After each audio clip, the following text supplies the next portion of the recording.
Allahu Akbar! Allahu Akbar! Allahu Akbar!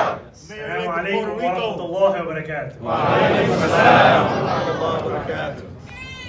New York সিটির বাসিন্দারা এমন একটি শহর চায় যেখানে ধর্ম, বর্ণ, জাতি নির্বিশেষে সবার সমান সুযোগ থাকবে। কে নিজেকে নিউ ইয়র্কবাসী বলতে পারবে তা নিয়ে আর বিতর্ক করতে হবে না। নিউ ইয়র্ক সিটিকে আমরা এমনভাবে গড়ে তুলতে চাই যেন বাসিন্দাদের প্রকৃত কল্যাণের জন্য কাজ করতে পারে। আমরা যখন নিউ ইয়র্ক সিটিতে বেড়ে উঠেছি তখন আমাদেরকে বোঝানো হয়েছে যদি তুমি ক্ষমতায় বা টেবিলে না থাকো তবে তুমি প্রভাবশালী গোষ্ঠীর দ্বারা ক্ষতিগ্রস্ত হতে পারো। At the table, you may find yourself on the menu.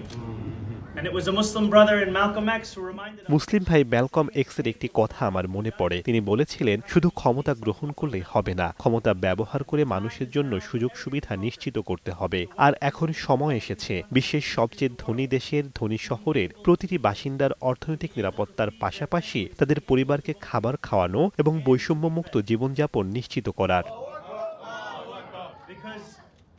What we know is Puerto Rico no se vende. And we say the same thing in New York City. Nueva York no se vende. You cannot buy these cities. We must in fact stand up to ensure that every New Yorker can afford these cities. And the same be true for our Puerto Rican brothers and sisters that are here.